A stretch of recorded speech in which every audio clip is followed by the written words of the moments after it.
ರಾಜ್ಯದಲ್ಲಿ ವರ್ಗಾವಣೆ ದಂಧೆ ವಿಪರೀತವಾಗಿದ್ದು ಈ ಬಗ್ಗೆ ಮುಖ್ಯಮಂತ್ರಿಗಳು ಮತ್ತು ಡಿಸಿಎಂ ಸ್ಪಷ್ಟನೆ ಕೊಡಬೇಕು ಎಂದು ಮಾಜಿ ಸಚಿವ ಕೋಟಾ ಶ್ರೀನಿವಾಸ ಪೂಜಾರಿ ಆಗ್ರಹ ಮಾಡಿದ್ದಾರೆ.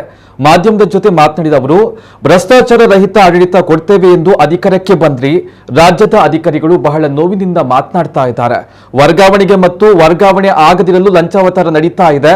ಅವಧಿ ಪೂರ್ಣಗೊಳಿಸಲು ಲಂಚ ಕೊಡಬೇಕಾದ ಪರಿಸ್ಥಿತಿ ಇದೆ ಎಂದು ಅಧಿಕಾರಿಗಳು ಹೇಳ್ತಾರೆ. ತಕ್ಷಣ ವರ್ಗಾವಣೆ ದಂಧೆಯನ್ನ ನಿಲ್ಲಿಸಬೇಕು. ವರ್ಗಾವಣೆ ದಂಧೆಗೆ ನಿಮ್ಮ ಆತ್ಮಸಾಕ್ಷಿಯೇ ಸಾಕ್ಷಿ ಎಂದ್ರು. ಬಿಪಿಎಲ್ ಕಾರ್ಡುದಾರರಿಗೆ 5 ಕೆಜಿ ಅಕ್ಕಿಯ ಬದಲು ಹಣ ಕೊಡಲು ರಾಜ್ಯ ಸರ್ಕಾರ ನಿರ್ಧಾರವನ್ನ ಮಾಡಿದೆ. ಕೇಂದ್ರ ಸರ್ಕಾರ ಬಿಪಿಎಲ್ ಇರುವವರಿಗೆ ಪ್ರತಿಯೊಬ್ಬರಿಗೂ 5 ಕೆಜಿ ಅಕ್ಕಿಯನ್ನ ನೀಡ್ತಾ ಇದೆ. ಒಂದು ತಿಂಗಳಿಗೆ ಕೇಂದ್ರ ಸರ್ಕಾರಕ್ಕೆ 18 ರಿಂದ 19 ಸಾವಿರ ಕೋಟಿ ಖರ್ಚಾಗುತ್ತದೆ. ತೆಲಂಗಾಣದಲ್ಲಿ ಕೇಂದ್ರ ಸರ್ಕಾರದ ಅಕ್ಕಿ ಎಂದು ರಶೀದಿ ನೀಡ್ತಾ ಇದ್ದಾರೆ. ಆದರೆ ಸಿದ್ದರಾಮಯ್ಯನವರು ಇದನ್ನ ನಮ್ಮ ಅಕ್ಕಿ ಅಂತ ಹೇಳ್ತಾ ಇದ್ದಾರೆ ಎಂದು ವ್ಯಂಗ್ಯ ಮಾಡಿದ್ರು. ಆಹಾರ ಭದ್ರತಾ ಕಾಯ್ದೆಯನ್ನ ನರೇಂದ್ರ ಮೋದಿ ಅವರು ಸ್ಪಷ್ಟ ರೂಪ ಕೊಟ್ಟು ಅನುಷ್ಠಾನ ಮಾಡಿದ್ದು, ನೀವು ಈ ಅಕ್ಕಿ ಸಿಕ್ಕಿಲ್ಲ, ಹಣ ಕೊಡ್ತಾ ಇದ್ದೇವೆ ಎನ್ನುತ್ತಿದ್ದೀರಿ. ನೀವು 10 ಕೆಜಿ ಅಕ್ಕಿಯನ್ನ ಕೊಡುತ್ತೇವೆ ಅಂತ ಹೇಳುವಾಗ ಕೇಂದ್ರದ 5 ಕೆಜಿ ಅಕ್ಕಿ ಸೇರಿ ಅಂತ ಹೇಳಿದ್ದೀರಾ. ಹಾಗಾದ್ರೆ ಕೇಂದ್ರ ನೀಡುವ ಅಕ್ಕಿಗೆ ರಾಜ್ಯದಿಂದ ಹಣ ನೀಡ್ತಾ ಇದ್ದೀರಾ? ಜನರಿಗೆ ತಪ್ಪು ಮಾಹಿತಿ ಒದಗಿಸಬೇಡಿ ಎಂದರು.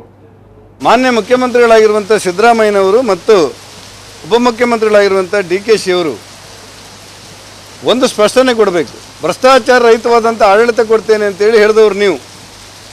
ಇವತ್ತೇನಾಗಿದೆ ಅಂದರೆ ನಿಮ್ಮ ವರ್ಗಾವಣೆ ದಂಧೆ ಅಧಿಕಾರಿಗಳು ಬಂದು ಭಾಳ ನೋವಿನಿಂದ ಮಾತಾಡ್ಕೊಳ್ತಾ ಇರೋದನ್ನು ಗಮನಿಸಿದೆ. ವರ್ಗಾವಣೆ ಮಾಡಲಿಕ್ಕೆ ಎಷ್ಟು ಅನ್ನೋದು ಒಂದು ಭಾಗ.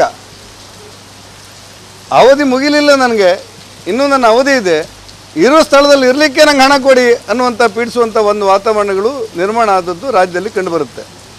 ಹಾಗಾಗಿ ನಾನು ಆಗ್ರಹಪಡಿಸೋದು ಏನಂತ ಹೇಳಿದರೆ, ಇವತ್ತು ಸರ್ಕಾರದ ನೇತೃತ್ವ ವಹಿಸಿದವರು ಮುಖ್ಯಮಂತ್ರಿಗಳು ಮತ್ತು ಉಪಮುಖ್ಯಮಂತ್ರಿಗಳು ಸಿದ್ದರಾಮಯ್ಯನವರು ಮತ್ತು DKC ಅವರು. ನಿಮ್ಗೆ ಗೊತ್ತಿಲ್ಲದೆ ಇದೆಲ್ಲ ಆಗಿದೆ ಅಂತ ಇದ್ದರೆ ನೀವು ಸ್ಪಷ್ಟವಾಗಿ ಈ ವರ್ಗಾವಣೆ ದಂಧೆಯನ್ನು ನಿಯಂತ್ರಣಕ್ಕೆ ತರಬೇಕಾದಂಥ ಅವಶ್ಯಕತೆಗಳಿದೆ. ವರ್ಗಾವಣೆ ಆಗುವ ಹಣ ಕೊಡ್ತಾನೆ ಅನ್ನೋದೊಂದು ಭಾಗ ಆಯಿತು.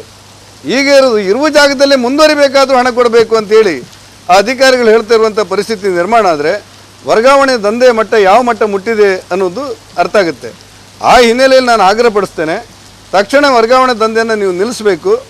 ಮತ್ತು ಈ ವರ್ಗಾವಣೆ ದಂಧೆ ಆಗಿಲ್ಲ, ಏನಾದರೂ ಆಧಾರ ಕೊಡಿ ಅಂತ ನೀವು ಹೇಳೋದಿದ್ರೆ, ಸಾಕ್ಷಿ ಕೊಡಿ ಅಂತ ನೀವು ಹೇಳೋದಿದ್ರೆ, ನಿಮ್ಮ ಆತ್ಮಸಾಕ್ಷಿಗೆ ಅನುಗುಣವಾಗಿ ಕೆಲಸಗಳನ್ನು ಮಾಡಬೇಕು ಅನ್ನುವಂಥ ಆಗ್ರಹವನ್ನು ಈ ಸಂದರ್ಭದಲ್ಲಿ ಮಾಡ್ತೇನೆ.